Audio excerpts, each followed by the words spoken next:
आप रहिए हमारे साथ। धीरेन्द्र भी लगातार हमारे साथ मौजूद है। देखिए धीरेन्द्र, पीएम मोदी की यही खास बात है कि जो वो कहते हैं उसे वो करके भी दिखाते हैं। मैसेज बिल्कुल क्लियर दिया है पीएम मोदी ने। आज इतनी तमाम व्यस्तताओं के बावजूद उन्होंने अपना वोट कास्ट किया है, स्याह का निशान दिखाते हुए गए हैं। मतलब साफ है कि लोगों को जो उन्होंने कहा वो उन्होंने करके दिखाया और संदेश दिया कि भाई आप भी आइए और अपना वोट दीजिए। लोकतंत्र का जो ये पर्व है वो एक बड़ा कर्तव्य भी है। ये मैसेज भी पीएम मोदी ने आज दिया है।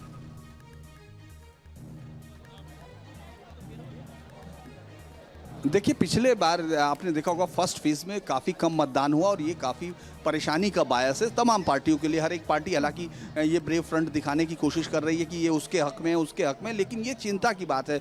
और प्रधानमंत्री मोदी को अगर आप देखेंगे, ये नारा उसी समय से आना शुरू हुआ कि पहले मतदान फिर जलपान। तो उसी परंपरा के लिए उनको मालूम है कि यहाँ मिला एक एक मत, यानी जिन लोगों को उत्साह के साथ देना है। और यहाँ तो और भी इम्पोर्टेंट इसलिए है क्योंकि गुजरात में पूरी चुनाव की अगर आप लड़ाई देखते हैं तो वो मोदी वर्सेस अदर होती है, यानी पूरे यहाँ बीजेपी पूरी तरह से उन पर डिपेंड करती है, उन पर टेक करती है। और ये बात हम लोग लगातार देखते हैं कि ये लगातार हो रहा है। अगर हम लोगों से बात कर रहे हैं, आपने सुबह से सुना होगा, बच्चा हो, बूढ़ा हो या जवान हो या जो बाहर अमेरिका से आए हुए लोग सिर्फ इसलिए आते हैं क्योंकि उस दिन उनके घर यहाँ है और उस दिन यहाँ मोदी आएंगे वोट करने, इसलिए वो यहाँ पहुँचते हैं। तो ये बड़ा वो एक मैं कहूँ कि एक बहुत ही दिलचस्प बात है। और लोकतंत्र के प्रति उनका जो एक विश्वास है कि जितना ज़्यादा मतदान होगा वो ज़्यादा सही रिप्रेजेंटेशन होगा, मतलब लीडरशिप में भी और लोगों के अंतर के भी। वो चाहेंगे कि बदलाव क्या हो। और यहाँ मैं इस बार के चुनाव को मैं कह दूं कि पूरी तरह से मोदी पर डिपेंडेंट बीजेपी के लिए बहुत इंपॉर्टेंट है कि उनकी अपील ज़्यादा सुनी जाए। और प्रधानमंत्री मोदी में जब हम लोग बात कर रहे थे तो मैंने बताया कि अगर मार्च से अब तक आप देखेंगे तो 91 रैलीज, रोड शो और वो तमाम कर चुके हैं। बीजेपी के मार्च में यूपी के चुनाव के बीच में आपने देखा होगा कि जब तमाम लोग सोच रहे थे वो अगले दिन यहाँ रोड शो कर रहे थे बहुत बड़ा, तो उसी समय से उन्होंने इस पूरी लड़ाई को तैयार कर लिया था। और यही वजह है कि आपको बीजेपी यहाँ तमाम चीज़ें हैं उनके खिलाफ, उनकी लीडरशिप के लिए भी बातें हैं, उनकी लोकल लीडरशिप बहुत एक्टिव नहीं है, इस बात को लेकर सुन सकते हैं। लेकिन मोदी को लेकर कोई भी आवाज़ इस तरह की नहीं सुनाई देती।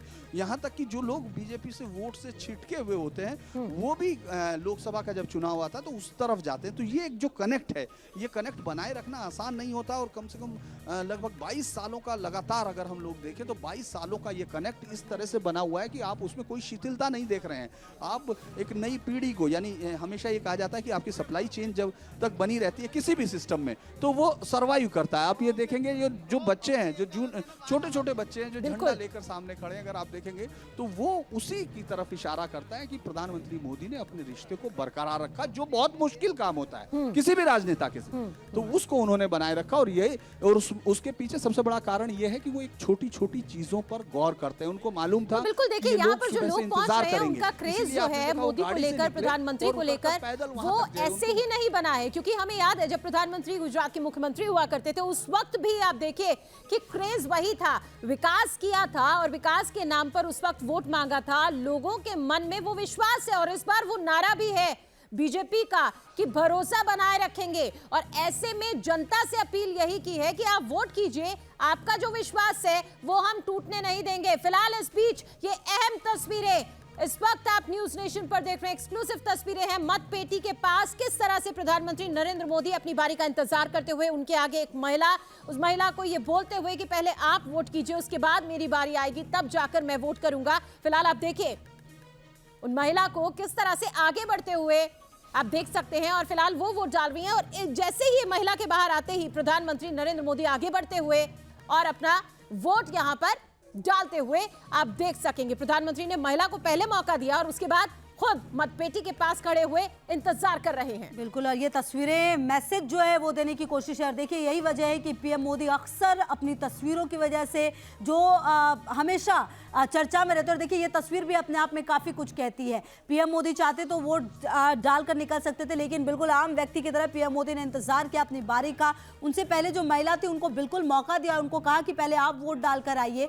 वो महिला गई, उन्होंने वोट कास्ट किया और उसके बाद पीएम मोदी ने जाकर अपना वोट कास्ट किया। और उसके बाद यहाँ पर पीएम मोदी, देखिए पीएम मोदी किस तरह से महिला को कहते हुए कि आप अपना वोट डालिए, इशारा करते हुए, और उसके बाद मतपेटी के पास इंतजार किया बाकायदा पीएम मोदी ने, और फिर जब वो महिला निकल कर गई तो अपना वोट कास्ट करते हुए पीएम मोदी नजर आए। निश्चित तौर पर मैसेज बहुत ही क्लियर पीएम मोदी की तरफ से कि किस तरीके से वो आकर और अपना वोट कास्ट करके गए हैं। कहीं ना कहीं एक संदेश सबके लिए छुपा हुआ है, संदेश सबके लिए छिपा है। और देखिए जमीन से जुड़े नेता माने जाते हैं प्रधानमंत्री नरेंद्र मोदी। आप देखिए बच्चे बच्चे के नाम पर प्रधानमंत्री मोदी का नाम है, और वही क्रेज है कि आप देखिए सुबह स्कूल में छुट्टी होने के बावजूद लोग यहाँ पर पहुंचे हैं, अपने बच्चों को लेकर पहुंचे हैं, और बच्चों के अंदर भी उसी तरह का उत्साह देखने को मिल रहा है जो कि उनके परिजनों के अंदर देखने को मिल रहा है। प्रधानमंत्री मोदी की एक झलक पा लेना चाहते हैं, और ऐसे में प्रधानमंत्री ने भी उन्हें निराश नहीं किया, बच्चों से भी मिले, युवाओं से भी मिले, और आप देखिए तमाम लोग जो वहां पर कतार में, लंबी कतार में खड़े हुए थे, उनसे भी मिले। वही तस्वीरें देखिए अब आपके सामने इस वक्त, ये 5 बेहद अहम तस्वीरें आपके सामने हैं। जनता का अभिवादन स्वीकार करते हुए और जनता का अभिवादन करते हुए प्रधानमंत्री नरेंद्र मोदी को आप इन तस्वीरों में देख सकते हैं। और देखिए कतार में लगे पीएम मोदी, इंतजार किया अपनी बारी का, उसके बाद पीएम मोदी ने मतदान किया और फिर स्याही का निशान दिखाते हुए नजर आए, और अब पीएम मोदी अपने बड़े भाई के घर पर पहुंचे हैं। तो ये 5 तस्वीरें बेहद अहम हो जाती हैं आज की, जो अभी इस वक्त आपके टीवी स्क्रीन पर है। इंतजार लंबा रहा यहाँ की जनता का, जो इंतजार कर रही थी पीएम मोदी का, लेकिन पीएम मोदी ने भी निराश नहीं किया। पीएम मोदी बाकायदा उतरे अपने काफिले से, लोगों का अभिवादन स्वीकार करते हुए नजर आए पीएम मोदी, और उसके बाद किस तरीके से यहाँ पर लोगों से मिलते हुए, उनका अभिवादन स्वीकार करते हुए अपने मत को उन्होंने, पीएम मोदी ने बिल्कुल एक आम व्यक्ति की तरह इंतजार किया, और उसके बाद यहाँ पर एक महिला जो खड़ी थी उनको पहले वोट डालने के लिए कहा, फिर अपने मतदान का इंतजार करके फिर मतदान करके निकलते हुए स्याही को दिखाते हुए नजर आए पीएम मोदी। पीएम मोदी ने रानीप के निशान पब्लिक स्कूल में वोट डाला, और बेहद ये अहम तस्वीरें हमारे साथ इस वक्त आपके सामने है। ये टीवी स्क्रीन पर हमारे संवाददाता लगातार बने हुए हैं, धीरेन्द्र भी हैं और साथ ही साथ गौतम भी हैं। गौतम, आपके पास मैं आना चाहूंगी, फिलहाल क्या अपडेट? प्रधानमंत्री इस वक्त अपने भाई के घर पर मौजूद हैं और वहां से अब से कुछ ही देर में निकलेंगे और साथ के साथ ही वो दिल्ली के लिए रवाना हो जाएंगे। जो भी अपडेट है उनके कार्यक्रम को लेकर वो बताएं, और साथ ही साथ तमाम और दिग्गज हैं जो आज वोट डालने के लिए पहुंचेंगे, उन्हें लेकर किस तरह की जानकारी?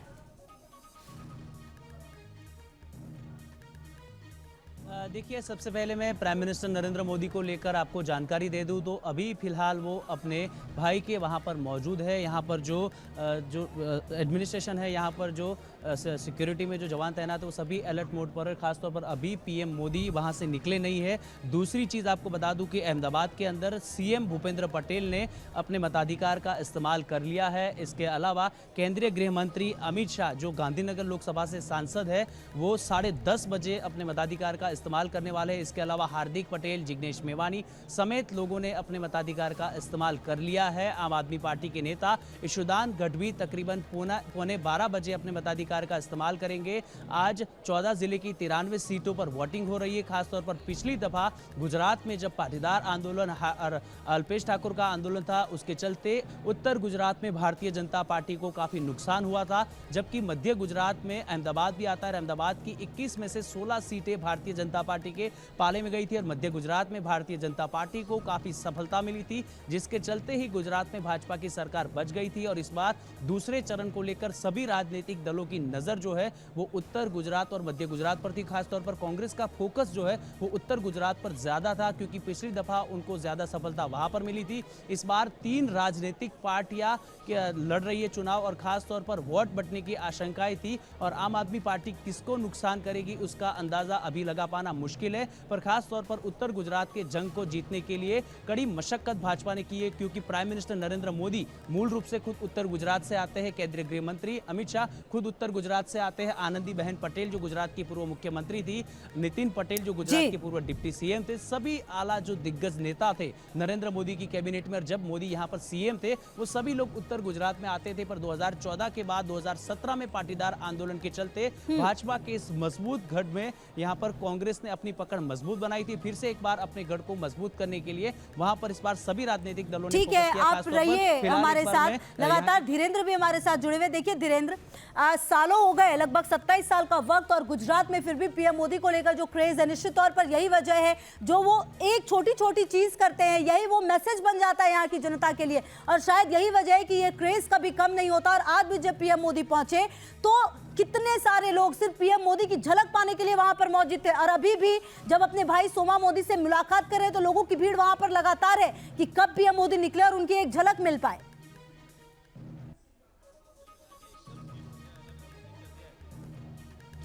देखिए एक कहा जाता है कि शिखर पर पहुंचना कमाल नहीं, शिखर पर ठहरना कमाल होता है। लगातार अगर जब 2001 में प्रधानमंत्री मोदी यहाँ गुजरात के मुख्यमंत्री बनते हैं, उस वक्त से बाद तक ये कनेक्ट बिल्कुल बना रहता है। हालांकि इससे पहले केशुभाई पटेल की जो सरकार आई थी, उस वक्त भी कहा जाता है चूंकि यही उस समय कर्णधार थे, यानी जो स्ट्रेटजिशियन थे और मुख्य पार्टी के यहाँ उस समय काम कर रहे थे पूरी तरह से। लेकिन 2001 के बाद तो पूरी बीजेपी यहाँ अगर हम लोग कहें तो वो सिर्फ मोदीमय थी। और उसके लिए अगर कोई शख्स एक पुराने फार्मूले पर अगर लगा रहता है तो वो पुराना फार्मूला लगातार कामयाब नहीं होता, आपको हर बार इनोवेट करना होता है। और इस मामले में मोदी अपने तमाम समकालीन राजनीतिज्ञों से बहुत आगे दिखाई देते हैं। ये देखिए, ये सिर्फ आपने कैमरा उधर किया और आपने वो आवाज़ सुननी शुरू कर दी जो 7 बजे से लगातार जारी है। तो जो मोदी का कनेक्ट है वो हर बार एक नए आइडिया के साथ आते हैं। कभी वो मतदान के लिए किस तरह से जोड़ते हैं, फिर आप देखेंगे कि नई नई योजनाओं के साथ वो आए। वो हर बार ये कोशिश करते हैं कि उसके अंदर जो नया उनका जो वर्ग है उसको भी बना रहे, जुड़ाव बने, और जो पुराना वर्ग है जो उनके साथ कंटिन्यू जुड़ा हुआ। क्योंकि अगर आप ये देखें 21 साल में कम से कम 3 पीढ़ियां, मतलब वोटर्स आ गए होंगे, अगले वोटर्स आए होंगे और जो पुराने वोटर्स बहुत सारे नहीं भी रहे होंगे, लेकिन वो जो कंटिन्यूएशन है उसको बनाए रखने के लिए जिस तरह का आइडिया, जिस तरह की इमेजिनेशन, जिस तरह का कनेक्ट चाहिए उसको कंटिन्यू उन्होंने बनाए रखा। चाहे वो विकास की कहानी हो, साबरमती फ्रंट, अगर अब उसकी बातें चर्चा नहीं होती, लेकिन आज से 10 साल पहले साबरमती फ्रंट जो 16 किलोमीटर का पूरा साबरमती पे जिसमें नर्मदा का पानी लाकर डाला गया, उसको देखना यहाँ के आने वाले हर आदमी को चमत्कृत करता था। फिर आपने देखा उन्होंने महात्मा मंजिल करके जो पूरा का पूरा महात्मा जो उधर बनाया पूरा गांधीनगर में, पूरी तरह से एक नया जब तैयार किया गुजरात का वो हिस्सा, तो वो एक नया मॉडल बना। फिर कच्छ का रण आपको याद होगा, जिसको पूरी मतलब जब हम लोग पहली बार यहाँ चुनाव कवर करने आए थे तो उस वक्त भी कच्छ के रण के लोग कहा करते थे कि ये एक चमत्कार है, उन्होंने कभी सोचा नहीं था कि कभी उनकी जिंदगी बदल जाएगी। तो ये जो विजन है, ये जो कनेक्ट करने की जो क्षमता है, इसमें वो बाकी तमाम राजनेताओं को पीछे छोड़ते हैं।